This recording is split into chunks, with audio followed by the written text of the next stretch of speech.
Sa ngalan ng Ama at ng Anak at ng Espiritu Santo, Amen. ang pagpapala ng ating Panginoong Hesukristo, ang pag-ibig ng Diyos Ama, at ang pakikipagkaisa ng Espiritu Santo naway sumainyong lahat. At sumaiyo rin.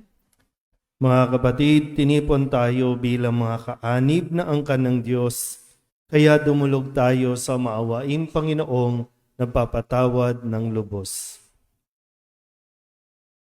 Sinugong tagapagpagaling sa mga nagsisisi, Panginoon, kaawaan mo kami. Panginoon, kaawaan mo kami. Dumating na tagapag-anyayang mga makasalanay magsisi, Kristo, kaawaan mo kami. Kristo, kaawaan mo kami.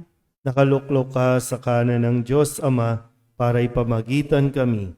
Panginoon, kaawaan mo kami. Panginoon, kaawaan mo kami. Kaawaan tayo na makapangyarihang Diyos, patawarin tayo sa ating mga kasalanan at patnubayan tayo sa buhay na walang hanggan. Amen. Manalangin tayo. Ama naming makapangyarihan, kami naway magkaroon ng pitagan at pagmamahal para aming magawang sambahin ang ngalan mo, sapagkat sa mga pinatatatag sa iyong pag-ibig, ikaw ay walang pinababayaang masadlak sa ligalig. Iniluluhog namin ito sa pamagitan ni Jesucristo, kasama ng Espiritu Santo, magpasawalang hanggan. Amen. Maupo po ang lahat.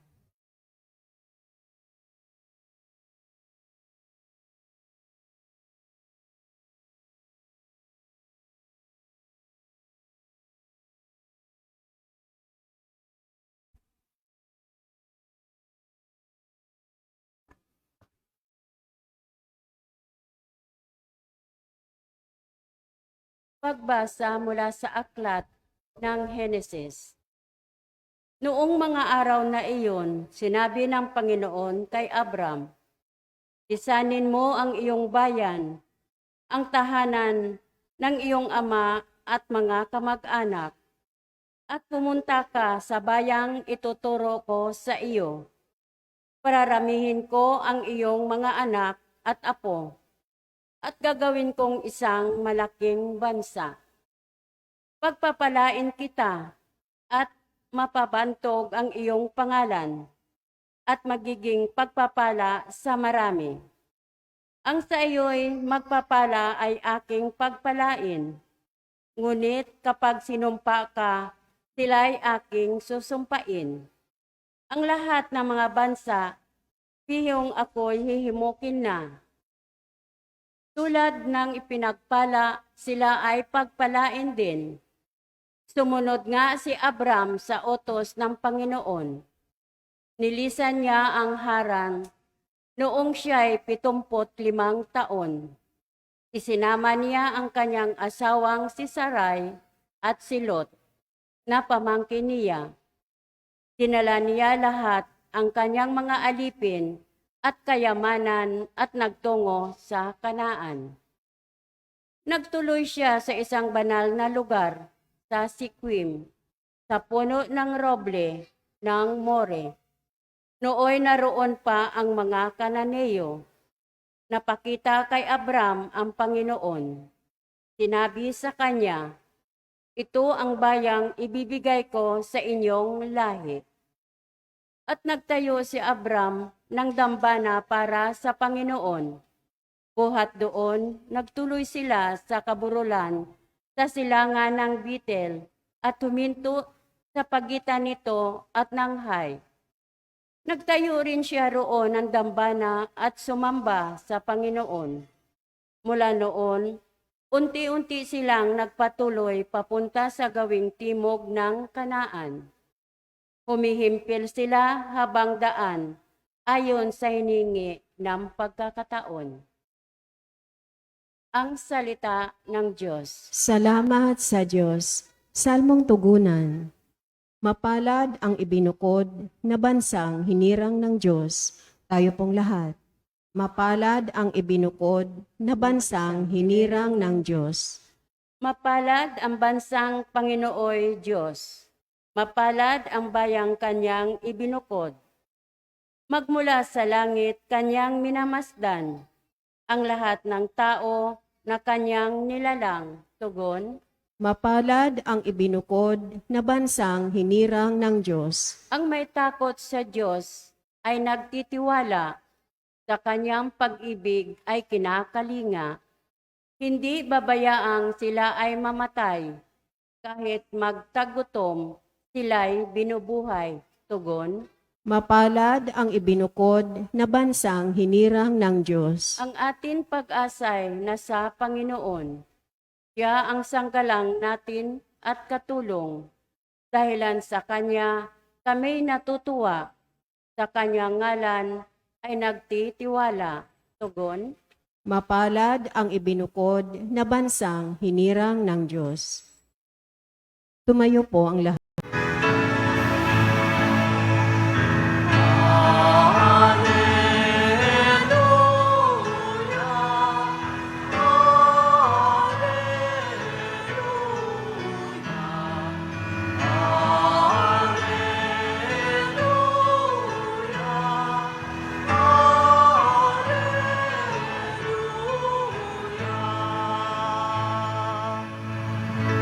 Sa daigdig ay laganap, liwanag na sumisikat, salitang buhay ng lahat. Alleluia, Alleluia.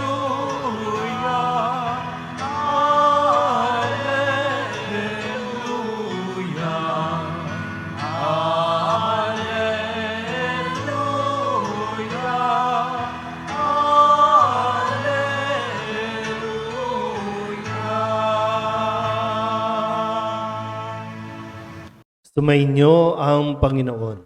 At sumaiyo rin. Ang mabuting balita ng Panginoon ayon kay San Mateo. Papuri sa iyo, Panginoon. Noong panahong iyon, sinabi ni Jesus sa kanyang mga alagad, "Huwag ninyong hatulan ang inyong kapwa, upang hindi kayo hatulan ng Diyos. Sapagkat hahatulan kayo ng Diyos ayon sa hatol na inihahatol ninyo sa iba. Ang panukat ninyo sa iba ay siya ring ipanunukat sa inyo. Bakit mo nakikita ang puwing sa mata ng iyong kapatid, ngunit hindi mo pinapansin ang puwing mong gatahilan sa iyong mata? Paano mong masasabi sa iyong kapatid, halika't aalisin ko ang puwing mo, gayong gatahilan ang nasa mata mo? Mapagpaimbabaw, alisin mo muna ang puwing naghahatilan at sa gayoy makakakita kang mabuti at maaalis mo ang puwing ng iyong kapatid." Ang mabuting balita ng Panginoon. Pinupuri ka namin, Panginoong Hesukristo. Maupo po ang lahat. Ngayon po ay Lunes para sa ika-12 linggo sa karaniwang panahon. Naisip niyo po ba kung bakit inahayaan ng Diyos na tayo ay magkamali? Inahayaan ng Diyos tayo ay magkasala, tayo ay madapa. Naisip niyo ba yon o wala lang? Uy, may mga tulala eh. Kulang lang talaga tayo sa pag-iisip. Kasi gusto talaga natin maging perfect. Kaya lahat ng bagay, no? Lahat ng paraan ginagawa natin. Gusto mo perfect ang ilong, gusto mo perfect ang kulay, gusto mo perfect ang mata. Kaya nga ngayon, no, sa teknolohiya, kapag alam nila na may diferensya ang bata, yung sanggol, no, fetus pa lang, alam mo na na mayroon tong diferensya, kailangan i-abort na. Kasi ayaw natin ng imperfections. Gusto natin maging perfect. Perfect ang buhay, perfect na asawa, perfect na pamilya, pero hindi eh. hinahayaan ng Diyos na maranasin natin itong mga ito. Kahit ayaw natin ng imperfections, nagkakaroon tayo ng imperfections. Tingnan niyo mukha ng katabi ninyo. Perfect na ba? Kahit anong anggulo pa, kahit gaano pa kagaling, kahusay ang doktor na rumitoke sa iyo, mayroon at mayroong bagay na nasa sa iyo na kahit kailan hindi magiging perpekto. At itatago mo yan, pipilitin mong itago o pagtakpan yan. Kahit nga ugali kahit mismong karanasan mo, kahinaan mo, gusto mong itago sa tao. Kasi nahihiya ka o natatakot ka. Kung kaya't ang nangyayari, bawat isa sa atin, hindi natin namamalayan, nagiging judgmental sa isa't isa. So, kung alam mo lang kung gaano ka ka-imperfect, kung alam mo lang at tanggap mo sa sarili mo na mayroong kang kahinaan, sa tingin ko, hindi mo makukuhang maghusga ng kapwa. Kasi alam mo yung pakiramdam. Kasi alam mo yung nararamdaman, alam mo yung nararanasan ng isang taong hinuhusgahan ayon sa kanyang kulay, sa kanyang lahi, sa kanyang sexual preference, ano pa ba? Alam mo yan eh. Minsan, no? Bakit ikaw, bakit sa pamilya mo nagkaroon ng miyembro ng LGBT? Bakit sa pamilya mo, bakit sa kakilala mo, sa angkan mo, nagkaroon ng addict, nagkaroon ng kriminal? Bakit nagkaroon? Para nang sa ganun, hindi natin huhusgahan at hahatulan ang iba na nagkakaroon ng ganong karanasan. Mas natututo tayong maging compassionate. Ayun yung problema. No? Kapag ang tingin mo sa sarili mo, perfect ka, wala. Napakadali sa'yo para manghusga. Ngayon nga lang, sa social media, di ba, no? Ang daming judgmental na hindi naman alam kung ano ang background, kung ano ang kwento, kung ano ang nangyayari.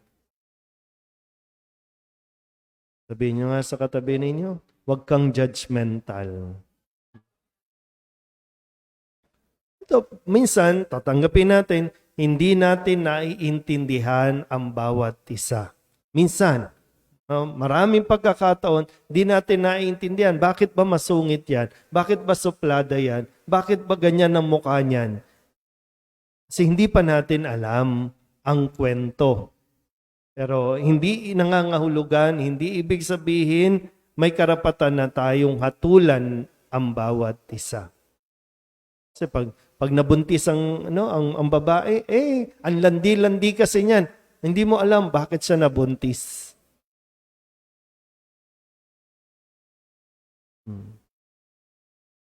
Kaya tandaan natin, no? Sinasabi dito sa ating ebanghelyo, napakadali namang intindihin. No? Huwag ninyong hatulan ang inyong kapwa upang hindi kayo hatulan ng Diyos. So, ang Diyos ang hahatol sa atin. Ang Diyos ang may karapatang humatol.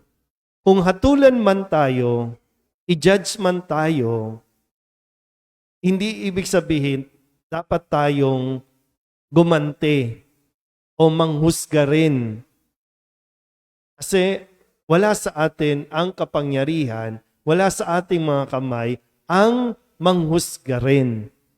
Nasa Diyos yan. Kaya imbis na paghahatol, imbis na panghuhusga, pagpapala ang dapat nating ibinibigay. Kaya nga, sabi sa unang pagbasa sa aklat ng Henesis, na sa pagsisimula ng kwento ni Abraham, ang sabi ng Panginoon, pagpapalain kita at mababantog ang iyong pangalan. Ang magpapala o ang sa iyo'y magpapala, aking ding pagpapalain. Ang sumumpa sa iyo, akin ding susumpain. Laging nasa Diyos ang paghatol. Pwede sabihin natin sa mga estudyante, magaling kayo sa ibang subjects, pero meron kayong kahinaan. So, bakit mo kailangan magmalaki o ipagmalaki yung mga bagay na wala ang iba, na kung tutusin, wala ka rin naman nung mga meron sila. Sana po, no? Patuloy natin na pag-isipan din, no? Mag-isip-isip din naman tayo, ha? Huwag lang yung laging tulala tayo, no? Magkaiba kasi yung nag-iisip ka sa tulala ka lang. Pag tulala, walang laman ang isip mo. Pero yung nag-iisip, tinitingnan mo rin kung ano ba nangyayari sa buhay mo, ano ba nangyayari sa ugali mo, ano ba nangyayari sa paligid mo. Para mas maging yung discerning tayo, no? Na mga tao. Yung nagninilay. Matalino yung nagninilay. Matalino yung nag-iisip. No? Pero kung bigla lang tayong bibitaw ng salita ng panghusga ng hindi nag-iisip, yun ang walang alam. Pero tayo lang din naman ang makakasagot niyan. Tayo din ang makakaalam niyan sa sarili natin. Ha? Pero tandaan natin, ang Diyos ang huling hahatol sa atin. Kung paano natin natulan ang ating kapwa, ganun din tayo hahatulan ng Diyos. Amen?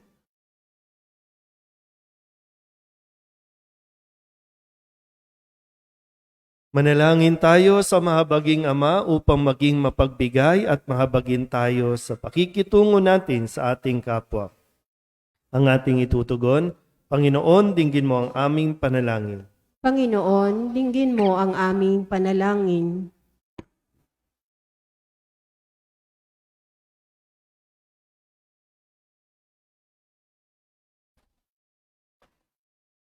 Ang simbahan, naway laging isagawa ang kanyang paglilingkod sa mananampalataya sa pamamagitan ng pagpapagaling at pagpapatawad. Manalangin tayo sa Panginoon. Panginoon, dinggin mo ang aming panalangin. Ang mga opisyal ng gobyerno naway magpakita ng pag-aasikaso at pagmamalasakit sa mga dukha at mga yagit ng lipunan. Manalangin tayo sa Panginoon. Panginoon, dinggin mo ang aming panalangin. Ang ating sariling pagkakamali naway makita natin at maiwasan ang humusga sa pagkukulang ng iba.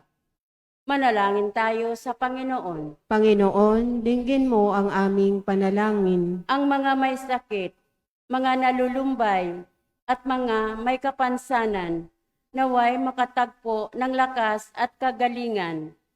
Manalangin tayo sa Panginoon. Panginoon, dinggin mo ang aming panalangin. Ang ating mga mahal na kamag-anak at kaibigan, yumao naway tumanggap ng kapayapaan at walang hanggang kaligayahan. Manalangin tayo sa Panginoon. Panginoon, dinggin mo ang aming panalangin. Itulog din natin sa Panginoon ang ating mga personal na kahilingan at mga panalangin para sa ating mga pamilya, kasama ang mga kahilingan ng mga nanonood sa online. Lahat ng mga misang pasasalamat, espesyal na intensyon at mga kaluluwa na inihiling na ipagdasal sa misang ito.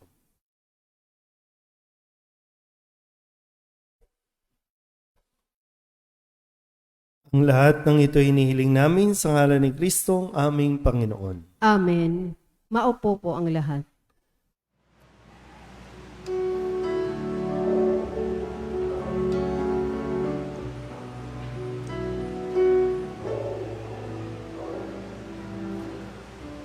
Alay namin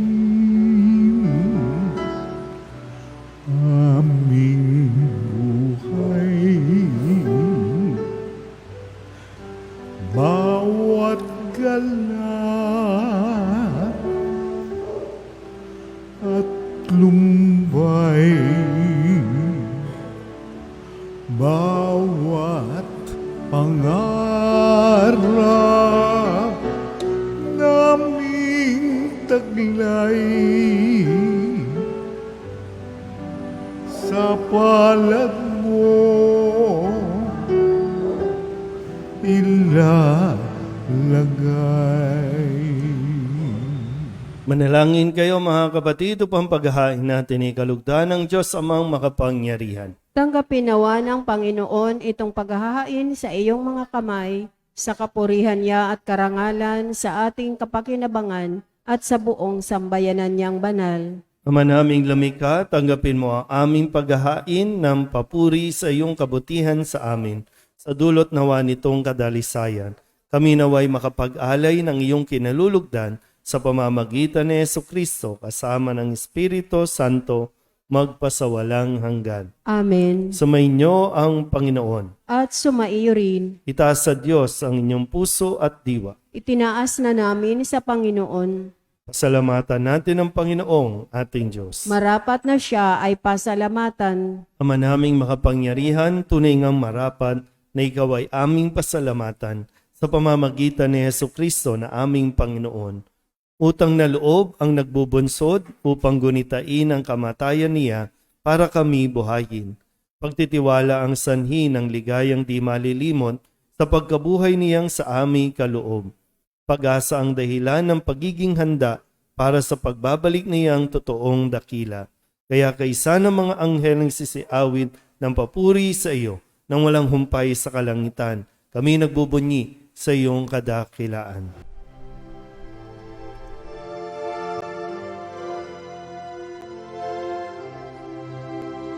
Santo, Santo, Santo, Panginoong Diyos makapangyarihan, napupuno ang langit at lupa ng kalwalhatian mo. Hosana sa kaitaasan, pinagpalang na paririto sa ngalan ng Panginoon. Hosana sa kaitaasan.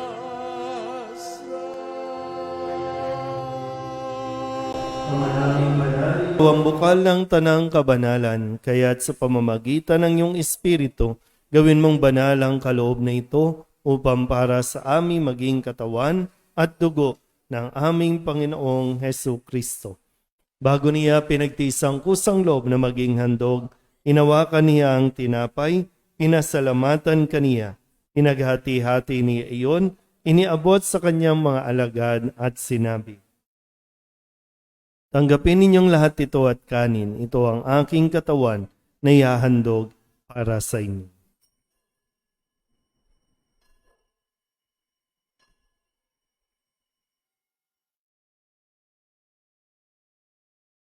Gayun din naman, nung matapos ang hapunan, hinawakan niya ang kalis, muli kaniyang pinasalamatan.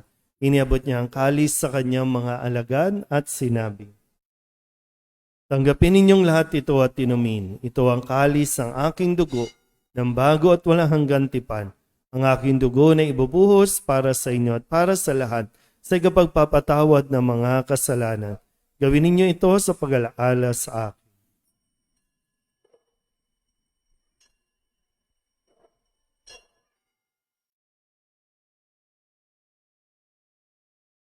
Ipagbunyi natin ang misteryo ng pananampalataya. Si Kristo'y namatay, si Kristo'y nabuhay, si Kristo'y babalik sa wakas ng panahon. Ama, ginagawa namin ngayon ang pag-alaala sa pagkamatay at muling pagkabuhay ng iyong anak. Kaya tiniaalay namin sa iyo ang tinapay na nagbibigay buhay at ang kalis na nagkakaloob ng kaligtasan. Kami napapasalamat dahil kami iyong minarapan na tumayo sa harap mo para maglingkod sa iyo. Isinasamo namin kami magsasalo-salo sa katawan at dugo ni Kristo ay mabuklod sa pagkakaisa sa pamamagitan ng Espiritu Santo. Ama, lingapin mo ang iyong simbahang laganap sa buong daigdig. Huspusin mo kami sa pag-ibig kaysa ni Leon na aming Papa at ni Jose na aming Obispo at ng Tanang Kaparian. Alalahanin mo rin ang mga kapatid naming nahimlay na may pag-asang sila'y muling mabubuhay, gayon din ang lahat ng mga pumanaw. Kawaan mo sila at patuloyin sa iyong kaliwanagan. Kawaan mo at pagindapating kaming lahat na makasalo sa iyong buhay na walang wakas. Kaysa ng mahal na Birhen Maria na ina ng Diyos, ng kabiyak ng puso niyang sa San Jose, kaysa ng mga apostol at ng lahat ng mga banal na namuhay dito sa daigdig na kalugod-lugod sa iyo, may pagdiwang nawa namin ang papupuri sa ikararangal mo sa pamamagitan ng iyong anak na aming Panginoong Heso Kristo. Sa pamamagitan ni Kristo, kasama niya at sa Kanya, ang lahat ng parangal at papuri ay sa iyo, Diyos Amang makapangyarihan, asama ng Espiritu Santo, magpasawalang hanggan. Amen. Amen. Amen.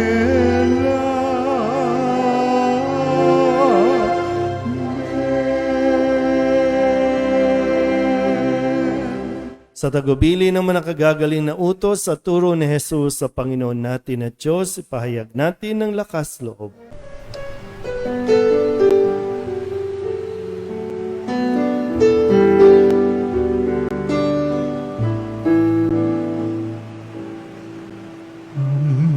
Namin sumasalangit ka, sambahin ang ngalan mo, mapasamin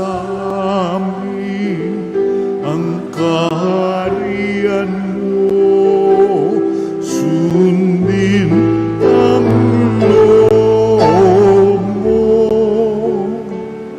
dito sa lupa para nang sa langit. Bigyan mo po kami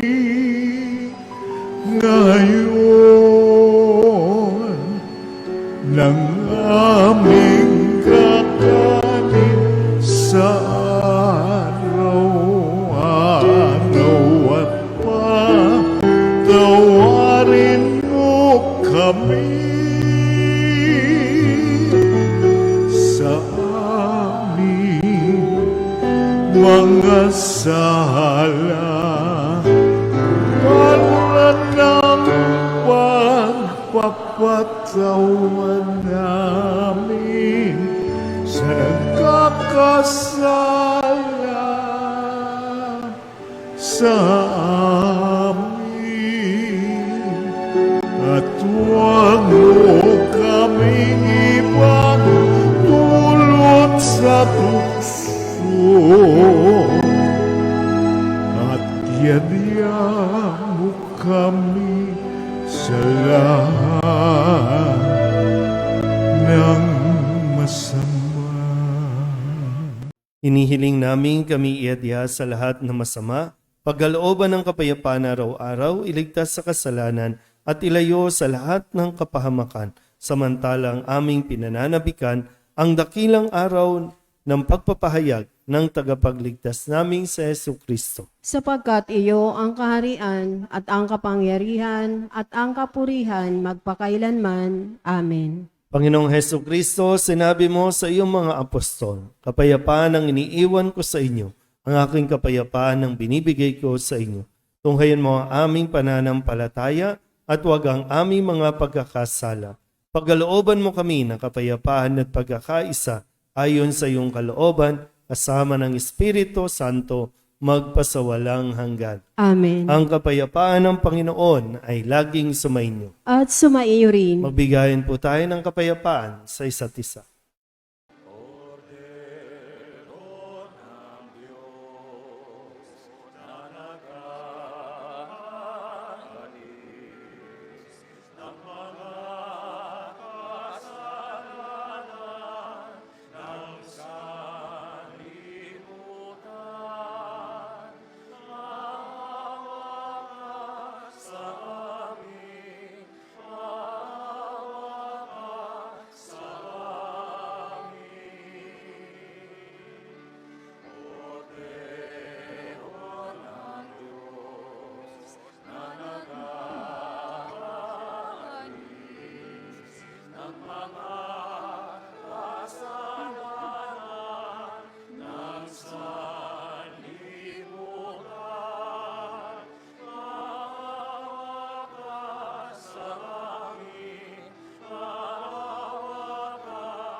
Ito ang kordero ng Diyos. Ito ang nag-aalis ng kasalanan ng sanlibutan. Mapalad ang mga inaanyayahan sa kanyang piging. Panginoon, hindi ako karapat-dapat na magpatuloy sa iyo, ngunit sa isang salita mo lamang ay gagaling na ako. Katawan ni Kristo. Amen.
Ama naming mapagmahal, kaming nakinabang sa katawan at dugo ng iyong anak ay sumasamo sa iyong habag upang ang aming taimtim na ginanap ay maging pagtanggap namin sa tiyak mong pagliligtas sa pamamagitan ni Jesucristo kasama ng Espiritu Santo magpasawalang hanggan. Amen. Sumainyo ang Panginoon. At sumaiyo At rin. pagpalain kayo ng makapangyarihang Diyos, Ama at Anak at Espiritu Santo. Amen. Tapos na ang banal na misa, humayo tayo sa kapayapaan ni Kristo. Salamat sa Diyos.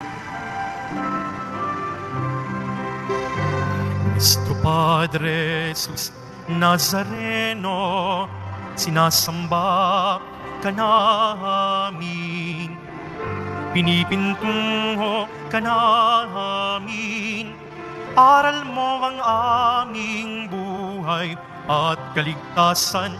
Nuestro Padre Jesus Nazareno, iligtas mo kami sa kasalanan.